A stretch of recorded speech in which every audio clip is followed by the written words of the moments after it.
Boa noite a todos, sejam todos bem-vindos a mais uma noite de estudo. Hoje nós estamos com muita alegria recebendo o Leonardo de Limeira, que vem falar para nós sobre como vencer as tentações. Vamos relembrar os nossos estudos da casa. Às quintas-feiras nós temos o estudo do livro Céu e Inferno, às 19h30. Estão todos convidados a participar aqui conosco. Sábado agora reinicia a evangelização infantil, juvenil, dos adultos, das 9 às 10h30. Aqueles que tiverem interesse, que ainda não fizeram inscrição, pode procurar a Andréia ou a mim ou a Cássio para fazer a inscrição, para dar o nome, mas podem já vir no sábado, às 9 horas, começamos. O ESD vai começar na terça-feira, às 19h30, que é o estudo online. Quem tiver interesse, fala com a Andréia, com a Tânia. Dia 14 vai começar, às 19h30. Das 19h30 às 20h30, tá? Aí é só falar com elas, que ela inclui no grupo do WhatsApp e combina certinho, tá certo? Passa o material, tudo certo. Nós temos também o nosso canal no YouTube, do Missionário da Luz, Centro Espírita Missionário da Luz. Todas as palestras são colocadas lá. Então, quem quiser ver novamente, quem não pôde estar presente, pode acessar o canal que vai estar lá. O mês de março nós faremos um mês comemorativo ao aniversário da casa. Então nós teremos alguns convidados. Já a gente começou a divulgar, mas ainda estamos acertando as datas certinho de cada um e a gente vai passando, mas a gente vai fazer um mês comemorativo do aniversário de 77 anos da casa. Tá certo? Então, convidamos a todos para o estudo, que é muito importante para todos nós. Todas as opções aí, a gente vai lembrando toda semana. E venham estar conosco, em busca de um pouco mais de entendimento e aprendizado para a nossa melhora. Certo? Então, vamos iniciar essa noite agradecendo a Deus, a Jesus, nosso Mestre, aos amigos espirituais, mentores desta casa, que nos assistem, que nos amparam. Agradecendo pela oportunidade de estarmos aqui reunidos para mais uma noite de estudo, de aprendizado, de busca pelo nosso entendimento, compreensão das lições, dos exemplos de Jesus, para melhorarmos em nós a caminhada, facilitar nosso entendimento de tudo aquilo que nos acontece, de tudo aquilo que precisamos aprender e superar. Vamos elevar também o nosso pensamento, as nossas preces a todos aqueles que necessitam, que estão doentes, que estão acamados, que possamos levar um pensamento de esperança, de energias de amor, para que possam se sentir confortados e amparados por Jesus, pelos Espíritos amigos. Então, agradecidos por mais uma oportunidade, nós damos início a esta noite, dando graças a Deus. Leonardo.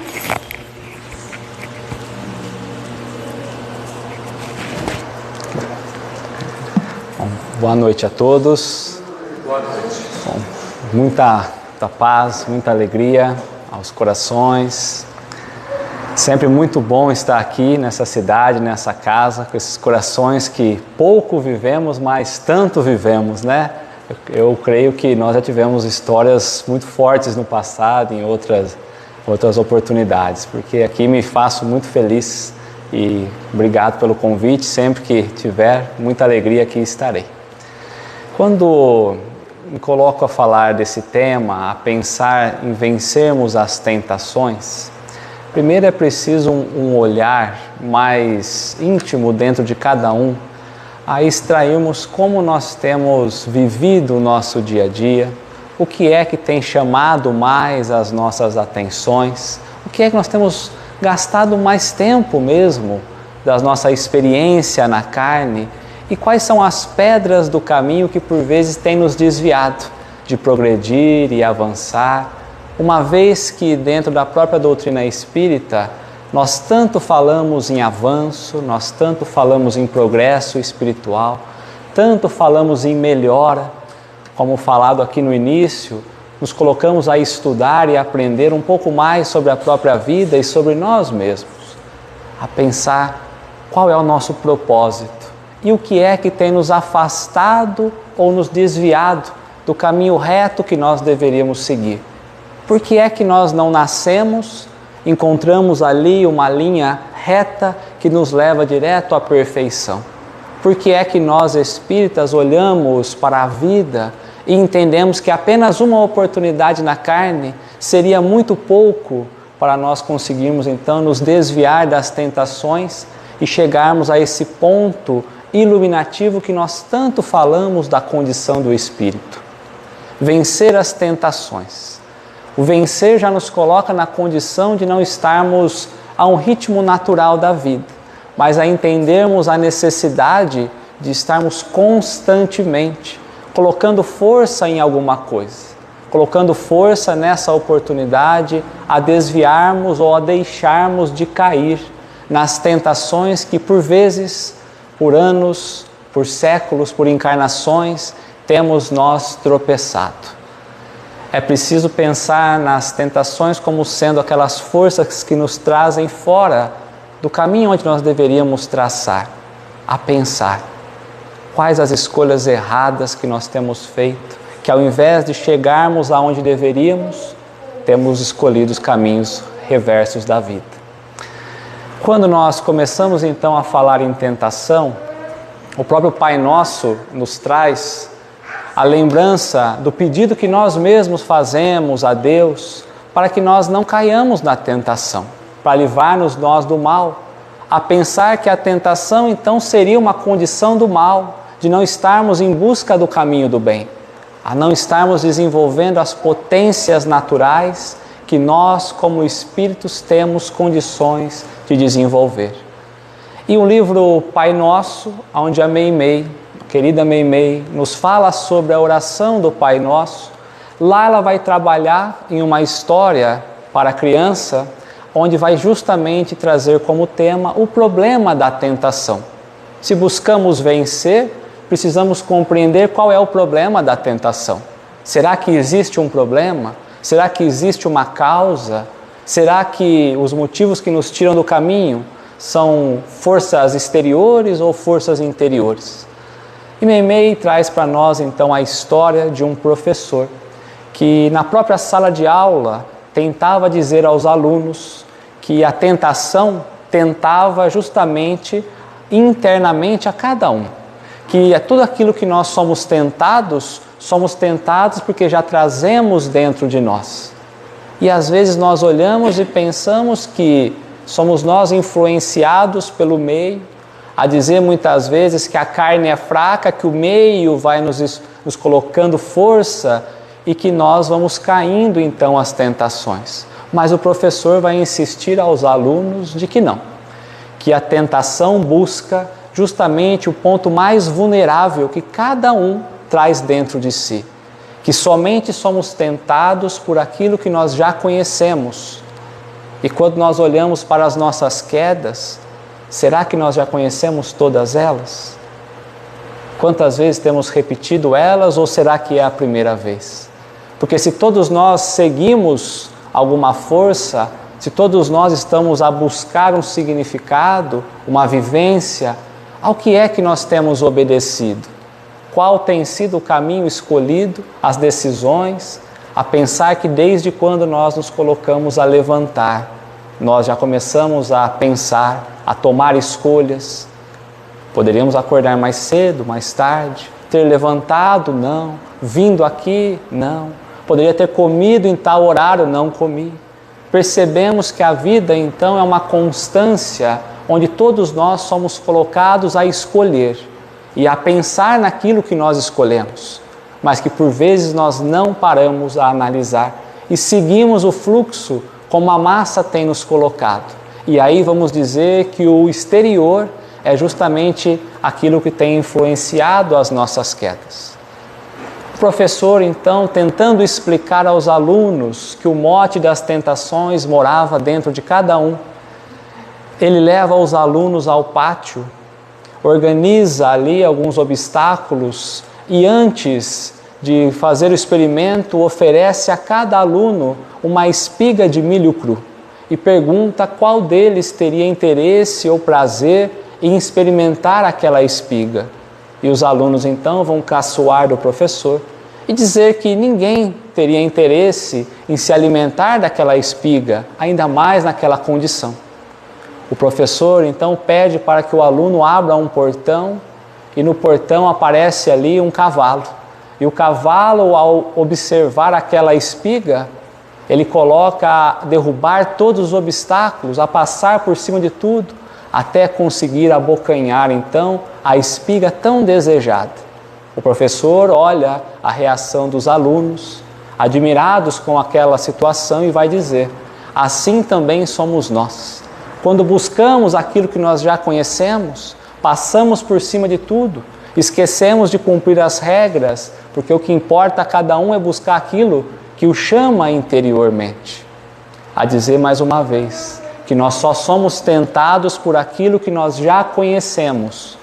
Então, quando paramos a pensar o que é que tem nos derrubado ante esse caminho da iluminação, podemos ter certeza que nós já conhecemos essas nossas faltas, mas por vezes temos evitado o esforço a entender e a compreender quais são os esforços necessários a superarmos tudo isso, a ficarmos nós na própria ociosidade ou acomodados com a vida, e por vezes vamos nós vivendo as experiências que já deveríamos ter deixado para trás.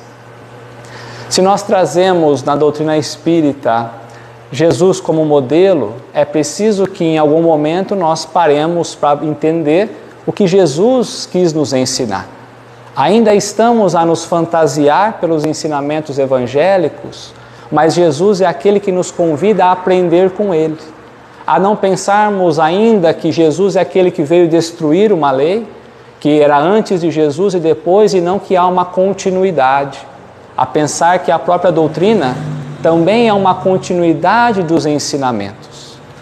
E quando a estudar o livro Nosso Lar, no capítulo 18, nós que olhamos o Nosso Lar como sendo uma obra que nos revela as questões espirituais, é também um chamado a nós olharmos como temos encarado o mundo aos dias atuais. Por que é que nós temos olhado para o mundo como se o mundo fosse acabar, como se nós ainda fôssemos morrer e nada mais existisse? Por que é que ainda vivemos na falsa ilusão do futuro e o nada? Por que que depositamos todas as esperanças e as nossas fichas na vida atual? A pensar que precisamos aproveitar ao máximo, conquistar ao máximo, ter ao máximo, ser ao máximo, e esquecemos daquilo que mais importa. Se olhamos nós hoje, pelo ensinamento que a doutrina espírita nos convida, do capítulo 18 do livro Nosso Lar, onde é revelado mais uma vez, ou lembrado a cada um de nós, o plano espiritual, nesse capítulo há um episódio que nos convida a entender um pouco mais profundamente as tentações que nós temos vivenciado. Quais são as tentações mais difíceis de nós superarmos a fim de alcançarmos estágios mais elevados espiritualmente.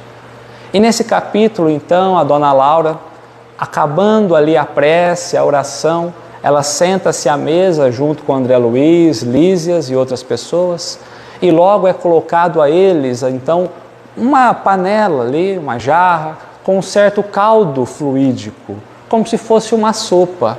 E ela começa a elogiar aquela alimentação líquida e vai dizer que A alimentação no plano espiritual é muito mais agradável do que a alimentação no plano material. André Luiz começa a ficar pensativo. Pensemos nós, a alimentação que nós estamos acostumados aqui a experimentar, chegamos nós no plano espiritual e esperamos ter a mesma alimentação e somos nós surpreendidos ali com um caldo, com um aspecto não tão gostoso, não tão convidativo. E ela então vai olhar a André e vai dizer: André, talvez tenhas ignorado que o maior sustentáculo de todas as criaturas é o amor. Que é no amor, pelo amor, que nós somos criados, que nós existimos, que nós nos movimentamos. Tanto nós, espíritos, eles, espíritos encarnados, os animais, os vermes, todos dependem do amor. E aí ela vai dizer para o André: nem só de pão vive o homem. E é nessa fala da Dona Laura que nós entendemos então que a doutrina espírita começa a fazer um link com Jesus nas próprias tentações que ele passara no deserto. Pensemos nós, voltando um pouquinho ao Evangelho de Mateus, no capítulo 3, onde o Cristo vem ser batizado por João Batista e após sair então ali do Rio Jordão, abre-se os céus e uma voz vem anunciar que aquele era o seu filho, do qual ele iria se comprazer. A dizer que a partir daquele momento em que Jesus saíra daquela condição, Deus o usaria como se fosse Ele mesmo a colocar, a ditar, a mostrar as leis naturais do mundo.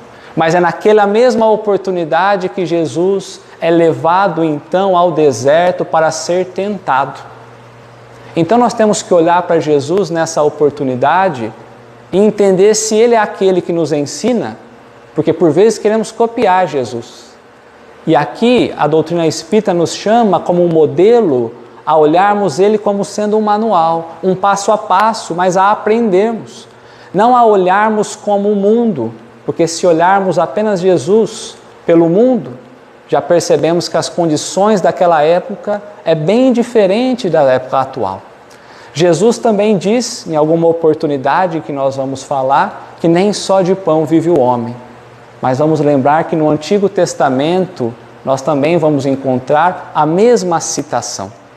E aí precisamos pensar se Jesus, tentado no deserto, como alguns de nós já conhecemos, ali no capítulo 4 de Mateus, o que é que ele tenta trazer à humanidade, ensinar a cada um de nós, olhando para a própria doutrina, que nos convida a sair de um patamar e buscar outro?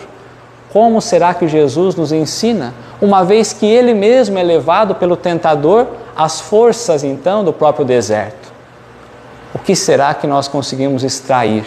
Se olharmos apenas pela letra, apenas pelo verbo, e não olharmos Jesus como professor, talvez nós estaremos olhando e analisando as situações do passado, as situações do presente.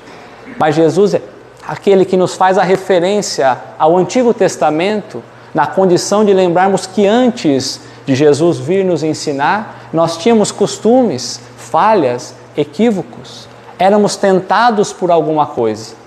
Que Jesus veio nos mostrar e ensinar o caminho, veio nos ensinar sobre a bondade de Deus, nos ensinar como nós devemos proceder, e que dele para frente nós precisamos então mudar, modificar.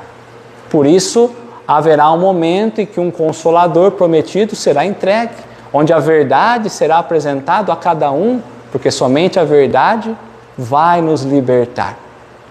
Então é nesse aspecto, nesse ponto em que Jesus é levado a ser tentado ao deserto, que nós vamos olhar e analisar a nossa conduta do povo de Israel, quando Moisés então os convida a sair da escravidão, saindo para o deserto, saindo da escravidão, ao convite de Moisés, e Jesus também sendo tentado nessa condição também do deserto.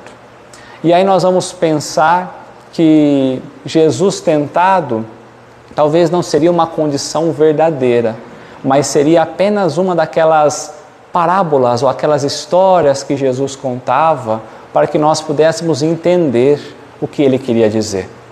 Tanto é que quando buscamos na própria Revista Espírita, Lacordaire vai nos trazer uma edição de 68, fevereiro, em que Jesus, na condição de Cristo, o Espírito crístico, na definição do Cristo, nada mais é do que um Espírito puro, que já alcançou então o topo da escala dos Espíritos puros.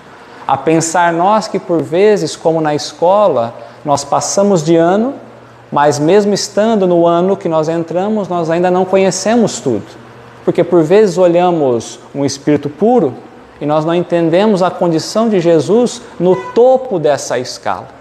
E vai dizer que a condição desses Espíritos, eles representam diretamente a vontade de Deus. É como se Deus falasse aos nossos corações e que confia a esses Espíritos justamente governar a Terra, os planetas, como Ele tem o feito. Como será que um Espírito desse seria tentado? Se Ele o foi, que dirá nós? Será que nós conseguiremos vencer então essas forças que têm tentado nos arrebatar? É justamente na própria Gênese que nós vamos vendo ali o próprio João Evangelista dizer que realmente Jesus não foi arrebatado. Mas ele quis trazer essa história para ensinar à humanidade que a humanidade de fato ainda é falível. Porque por vezes imaginamos estarmos nós numa condição muito superior. E que através da própria tentação, Jesus ensina a cada um que apenas a humildade será capaz de nos tirarmos desses cipoais do mal, desses embrólios que nós ainda nos colocamos na condição do mal. Vamos lá analisar então. Jesus, 40 dias e 40 noites, passa na condição do deserto. Quando nós olhamos a Moisés, a própria referência usada por Dona Laura, Moisés também leva o pessoal e fica 40 anos, já mostrando uma diferença muito grande entre o povo antes de Jesus e Jesus. Se Jesus nos ensina pela tentação por 40 dias, Israel, então, o povo de Israel, 40 anos. E nós, quanto tempo nós levaremos? É esse olhar que nós precisamos ter, antes de Jesus e depois de Jesus. Aos ensinamentos do Cristo, como temos mudado? E mudamos. Fato é que mudamos e percebemos isso. Falamos das próprias crianças que estão surgindo e já trazem uma moral muito mais aguçada, que já tem um sentido de justiça muito maior do que nós. Isso vem mostrando que a evolução vem acontecendo, que a regeneração vem se instalando pouco a pouco, sinal que nós temos dado saltos ante a evolução espiritual. Mas quanto? Por isso que quando nós vamos olhar a época de Moisés, na primeira oportunidade, nós temos que lembrar que o deserto trazido aqui, quando nós vamos enxergar o simbolismo da Bíblia, nós vamos entender que não é um local físico, mas é a condição que nós nos colocamos a olhar para dentro de nós, ainda num local solitário, num momento de reflexão, naquelas condições que nós somos convidados a vencer a nós mesmos, a vencer as nossas fraquezas, a pensar na própria encarnação. É um deserto que nós somos chamados a viver as nossas provas, a viver as nossas dificuldades e superar e avançar, e não a repetirmos as experiências anteriores. E o próprio número 40, de 40 dias e 40 noites, de 40 anos de Moisés, também traz um outro simbolismo. 40 significa a espiritualização, a busca pela desmaterialização, a não ficarmos tão presos à matéria, a buscarmos olhar muito mais pelas questões espirituais. E aí nós percebemos nesse olhar a importância entre esses 3 estágios do Antigo Testamento, do Novo e da doutrina espírita. A entender que é preciso lançarmos o nosso olhar às questões espirituais, porque somente quando assim fizermos, compreenderemos de fato o que tem impedido ou o que tem segurado o nosso caminhar rumo à evolução. A primeira tentação, então, Moisés se coloca a subir ao Monte Sinai, para receber então os mandamentos. E lá ele fica também por 40 dias, porque era uma ação espiritual, representando então ali que, embora aqueles que tivessem ficado na tenda aguardando Moisés, Moisés estava num monte, numa colocação superior, buscando as questões espirituais. A dizer para cada um de nós que é preciso nos elevarmos sempre para que nós possamos então receber e compreender o chamado divino dentro de cada um de nós. Mas enquanto lá ele estava, o pessoal que ficava na tenda estava a se lamentar. Estamos com fome, estamos com sede. Moisés, nos dê o que beber, nos dê o que comer. Mas Moisés nada fazia. E eles começaram a ficar impacientes, porque eles estavam ali e esperavam que Moisés tinha que dar tudo para eles, mostrando que ali ainda existia a tentação do próprio materialismo, que queriam porque queriam. E quando Jesus é tentado à primeira oportunidade, também pelo materialismo, é quando o tentador o leva algumas pedras e vai dizer a Jesus: se tu és o Filho do homem, se tu és o Filho de Deus, transforma essas pedras em pães e se alimente. 40 dias sem comer, você que já curou tanto, você que já fez a multiplicação, por que você não faz isso? Olhemos Jesus nessa condição, o que ele faria com aquelas pedras? Aliás, não precisava nem de pedra. E ele vai dizer: nem só de pão vive o homem. É nessa oportunidade que nós percebemos então por que estamos a falar, mas de toda a palavra que sai da boca de Deus. Jesus queria dizer a cada um de nós do que é que nós temos nos alimentado, que seja em pensamento, que seja em buscas, como nós temos nos movimentado ante as coisas divinas. O que é que nós temos trocado os nossos dons por qual movimento? Porque por vezes temos trocado tudo aquilo que Deus tem nos dado pelas coisas materiais. As oportunidades de crescimento, nós temos então invertido o nosso olhar. E a doutrina espírita vem nos ensinar, pela própria questão 779 de O Livro dos Espíritos, que a maior ajuda, o maior auxílio que a doutrina espírita pode dar a cada um de nós para alcançarmos o progresso é justamente aniquilarmos o próprio materialismo. Por vezes pensamos então que nós temos que viver na miséria. Não, nós não podemos viver em busca apenas do material. A entender o material como sendo a condição de nós nos mantermos aqui, mas não como sendo o primordial. Porque não só das coisas materiais nós vivemos. E quantas escolhas nós vamos fazendo no dia a dia, aonde o nosso maior peso, a nossa maior referência são as coisas materiais. Mas se eu fizer isso, eu vou perder aqui, então eu não faço. Se eu tiver que ajudar um irmão, mas eu vou ter que me despender de alguma coisa que demorou para eu conquistar, eu não ajudo. Porque nós ainda estamos a buscar e a viver dessas coisas materiais. A pensar que a primeira tentação é o próprio material. Porque vivemos ainda focados no mundo material, como se essa fosse a última oportunidade de existência. E esquecemos da imortalidade da alma. Na segunda tentação, como Moisés não enviou nada, como eles esperavam o pão nosso de cada dia, mas sempre queriam mais, então eles decidiram olhar para Deus e falar: Deus, nós estamos aqui pelo Senhor. E se Moisés não enviou nada, agora é a hora do Senhor enviar. Porque se nós não recebermos o de comer e o que de beber, nós vamos voltar e nós não vamos seguir para o deserto. Porque por vezes esquecemos que nós estamos presos às condições do mundo e nós queremos ficar presos a nos libertar, colocando condições para Deus, como se fosse feita a vossa vontade, mas fosse a nossa vontade. Falamos isso na oração do Pai Nosso, tão decorado. O povo daquela época era assim. Mas Jesus, na tentação segunda, ele também então era retirado daquela condição do deserto e colocado no lugar mais alto de um templo. E é mostrado a ele então aquele pessoal embaixo, onde Jesus estaria no destaque, e vai dizer: lança-te daqui, porque se você lançar-se daqui, os seus anjos virão te buscar E de fato nós sabemos que viria. E aí Jesus vai dizer: não tentarás o Senhor teu Deus. E nós vamos olhando as nossas movimentações e pensamos em tudo aquilo que a vida tem nos dado e nós vamos mudando de caminho. Temos que viver uma experiência que Deus nos dá e nós pulamos a experiência. Tentamos Deus, como se fossem os alunos na escola tentando os pais.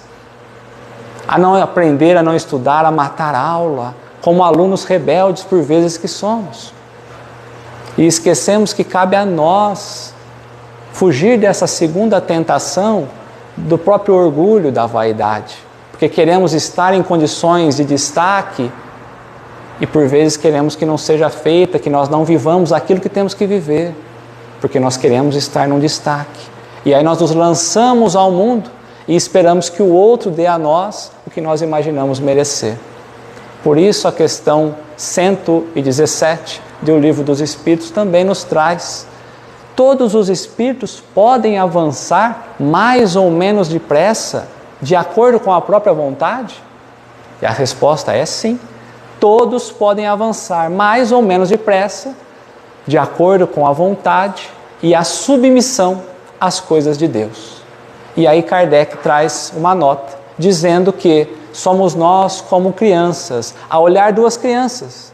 Uma pode evoluir mais do que a outra. Aquela que teima mais, que é mais teimosa, geralmente é aquela que demora mais a desenvolver.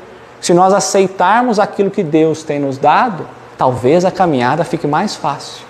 E nós vamos relutando, ainda pelo orgulho e pela vaidade, querendo ter alguma coisa, querendo voltar atrás do trabalho que nós nem começamos ainda aos olhos espirituais. E a terceira tentação: já que Deus também não enviou nada a eles, eles resolveram então que eles construiriam seus próprios deuses. Esse Deus que nós temos falado, tenho pedido tanto e Ele não tem me dado nada. Recolheram então todo o ouro, toda a fortuna daqueles que lá estavam e construíram o bezerro de ouro. E disseram que somente a Ele então eles iriam servir. Fizeram dele os seus deuses, o Deus do prazer, do dinheiro, da fama, e somente a eles viveram, como se fossem deuses. E aí nós vamos lembrar de Jesus na sua terceira tentação, do próprio egoísmo, a terceira tentação. Jesus é levado então agora num ponto mais alto de todos os reinos, onde lá ele conseguia avistar todos os reinos.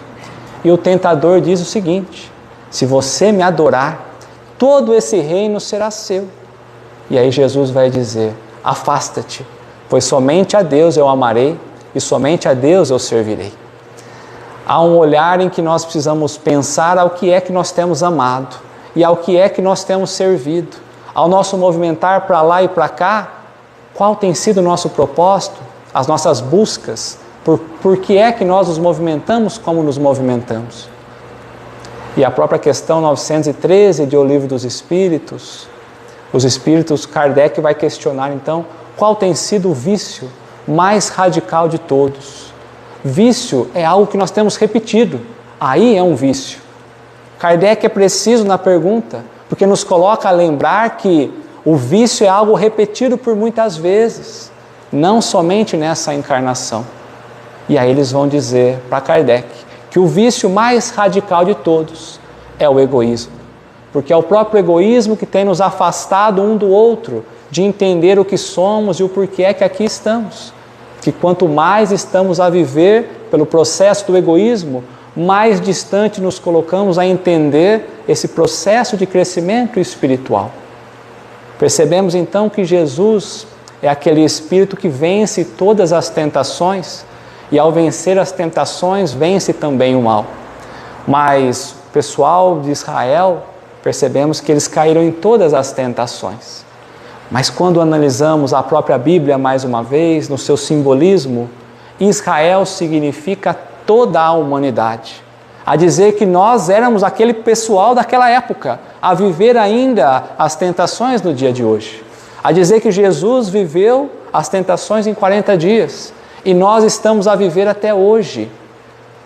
Que Moisés começa o êxodo, mas não termina. E a pensar como nós temos nos posicionado. porque nós não nos livramos do mal ainda. Percebemos que no próprio Evangelho de Mateus vai dizer que o tentador se afasta a partir do momento em que as tentações são vencidas. O convite a nós buscarmos, então, intensificar essas forças. Porque enquanto estivermos nós repetindo nessas faltas, ainda estaremos estagiando pelo mal. A carne não é fraca, é o Espírito que traz a vontade.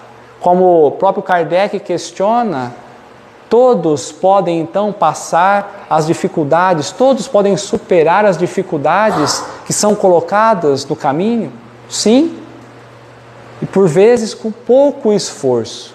O que vos falta é vontade. Mas quanto entre vós tem tido vontade de superar as próprias tentações que têm aparecido à nossa porta? Como nós temos sentido